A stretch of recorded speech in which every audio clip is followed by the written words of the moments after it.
तर पालकमंत्रीपदी नव्यानं नियुक्ती झाली त्यानंतर आपल्या प्रतिनिधी ज्योत्स्ना गंगणे या शंभूराज देसाई यांच्यासोबत बातचीत करतायत, पाहूयात। आपल्यासोबत कॅबिनेट मंत्री शंभूराज देसाई आहेत। सर, काय सांगाल, अजितदादा पवार यांच्या नाराजीनंतर अखेरचा पालकमंत्री नव्याने जाहीर झालेला आहे, कसं बघता या संपूर्ण लिस्टकडे? कारण तुमच्या पक्षातल्या दोघांचे पालकमंत्री पद जे आहे ते अजित पवार गटाकडे गेले। नाराजी म्हणणं मला योग्य वाटत नाही, कारण कुणीही ना कधी माननीय अजितदादा म्हटले की मी नाराज आहे, किंवा ना कधी राष्ट्रवादी काँग्रेस पक्षाच्या कुठल्या नेत्यांनी, कुठल्या आमदार महोदयांनी, कुठल्या मंत्री महोदयांनी तसं वक्तव्य केलं। उलट काल राष्ट्रवादी काँग्रेस पक्षाचे प्रदेशाध्यक्ष माननीय तटकरे साहेब म्हटले की अजितदादांची प्रकृती ठीक नाही, त्यांना बोलायचा घशाचा थोडासा त्रास झालेला आहे, त्यामुळे ते कॅबिनेटच्या बैठकीला आलेले नाहीत। त्यामुळे नाराजी असं कुणाचीही नाही। तीन पक्ष आणि आमचे सगळे मित्र पक्ष महायुतीमधले आम्ही समन्वयातनं काम करतोय, आम्ही एका विचारानं काम करतोय आणि आम्ही सगळ्यांनी मंत्रिमंडळाचे प्रमुख म्हणून माननीय मुख्यमंत्री एकनाथजी शिंदे साहेबांचं नेतृत्व स्वीकारलेलं आहे। त्यामुळे एकदा मंत्रिमंडळाचे प्रमुख म्हणून माननीय मुख्यमंत्री महोदयांचं नेतृत्व स्वीकारल्यानंतर ते जो निर्णय घेतील तो निर्णय अंमलात आणणं आणि त्या निर्णयाप्रमाणे पुढे काम करणं हे आमची सगळ्यांची जबाबदारी आहे। त्यामुळे आम्ही सगळे एका विचारानं समन्वयातनं काम करतोय, कुणामध्येही कसलीही नाराजी नाही।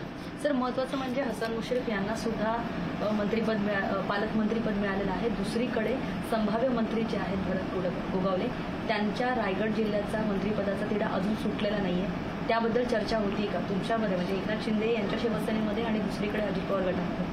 नाही, आमच्यामध्ये याची आम्ही तरी चर्चा कधी मंत्री म्हणून किंवा आमदार म्हणून आम्ही करत नाही, कारण कुठल्या जिल्ह्यात कुणाला मंत्री करायचं, कुठल्या जिल्ह्याचं पालकमंत्रीपद कोणाला द्यायचं, मी मगाशी म्हटलं तसं हा सर्वस्वी अधिकार हा मंत्रिमंडळाचे प्रमुख म्हणून माननीय मुख्यमंत्री महोदयांचा आहे। त्यामुळे आता अनेक जण आमच्या सुद्धा पक्षामध्ये इच्छुक आहेत आणि इच्छुक मंडळी पुढच्या मंत्रिमंडळ विस्ताराची वाट बघतायत। त्यामुळे मला असं वाटतंय की माननीय शिंदे साहेब, माननीय फडणवीस साहेब, माननीय दादा अजितदादा हे तिघजण एकत्र बसतील, विचारविनिमय करतील आणि योग्य वेळी आणि लवकरच पुढचा मंत्रिमंडळाचा विस्तार करतील असं मला वाटतं।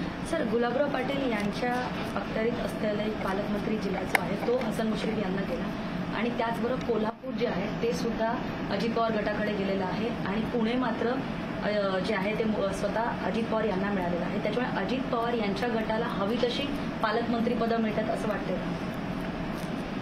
नाही, हा प्रश्न मी परत सांगेन, हा प्रश्न माननीय मुख्यमंत्र्यांच्या अधिकारातला आहे। आता नवीन आलेल्या मंत्रिमंडळातल्या कॅबिनेट मंत्र्यांना हे पालकमंत्रीपद म्हणून जिल्हा देणं, त्यामुळं ज्यांच्याकडे 2-2 जिल्हे होते किंवा त्यांच्याकडचा कुणाकडचा तरी जिल्हा दुसऱ्या माननीय मंत्री महोदयांना दिला, ही प्रशासकीय भाग म्हणून कामाची निकड म्हणून हा घेतलेला माननीय मुख्यमंत्री महोदयांनी घेतलेला हा निर्णय आहे। त्यामुळे असं काही नाही की शिंदे गटाचं काढलं आणि अमुक गटाला दिलं, अमुक गटाचं काढलं आणि तमुक गटाला दिलं, असं काही नाही। ही कलेक्टिव्ह रिस्पॉन्सिबिलिटी आहे, सांघिक जबाबदारी आहे आणि माननीय मुख्यमंत्री महोदयांनी या सगळ्या बाबतीत सर्वकष विचार करून अशा पद्धतीनं हे जिल्ह्यांचं वाटप माननीय मंत्री महोदयांच्याकडे पालकमंत्री म्हणून केलेलं आहे। माननीय मुख्यमंत्री महोदयांनी घेतलेल्या निर्णयाचं आम्ही सगळेजण स्वागत करतो। जे नवीन पालकमंत्री म्हणून ज्यांना जिल्हे मिळालेले आहेत ते आमचे सगळे सहकारी आहेत, माननीय सहकारी मंत्रिमंडळातले, त्या सर्व नवीन पालकमंत्री महोदयांना आम्ही सगळेजण त्यांच्या पुढच्या कामासाठी शुभेच्छा देतो। सर, महत्वाचं म्हणजे मुख्यमंत्री एकनाथ शिंदे आणि उपमुख्यमंत्री देवेंद्र फडणवीस स्वतः दिल्लीला गेले होते, येणाऱ्या लोकसभा आणि विधानसभा निवडणुकीविषयी सुद्धा चर्चा झाली। अशामध्ये अजित पवार स्वतः त्या बैठकीला नव्हते, मात्र दुसरीकडे स्वतः देवेंद्र फडणवीस आम्ही राज्यामध्ये मोठा भाऊ आहोत असं म्हणतात। माननीय दादांची काल तब्येत ठीक नसल्यामुळं ते विश्रांती घेत होते, औषध उपचार ते करत त्यांच्यावरती चालू होते, त्याच्यामुळं माननीय दादा हे कालच्या कुठल्याच बैठकीला नव्हते, कुठेही दौऱ्यावर गेले नव्हते।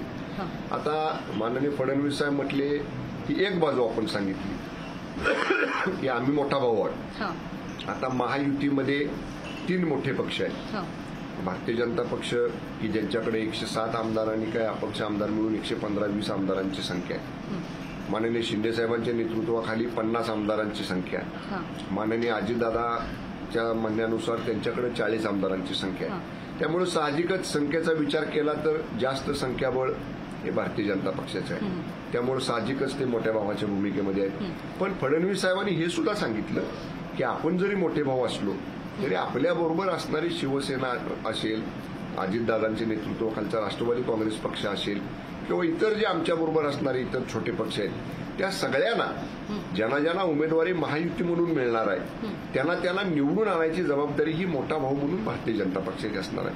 ही देखील दुसरी बाजू ही माननीय फडणवीस साहेबांनी स्पष्ट केलेली आहे. त्यामुळे मी म्हणतोय तसं आमच्यात समन्वय आहे.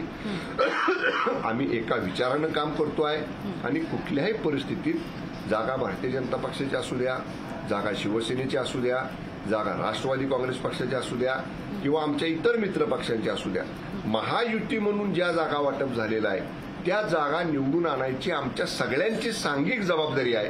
आणि ती जबाबदारी आम्ही सगळेजण एका विचारानं हातात हात घालून काम करू आणि त्याप्रमाणे महायुतीला लोकसभेला बहुमत महाराष्ट्रातनं मिळवू आणि विधानसभेला सुद्धा बहुमत आम्ही महाराष्ट्रातनं मिळवू. सर, शेवटचा एक वेगळा प्रश्न. चंद्रशेखर बावनकुळे म्हणतात की 10 वर्षानंतर आम्ही 120 रुपयांना सिलेंडर देऊ. कसं होतं?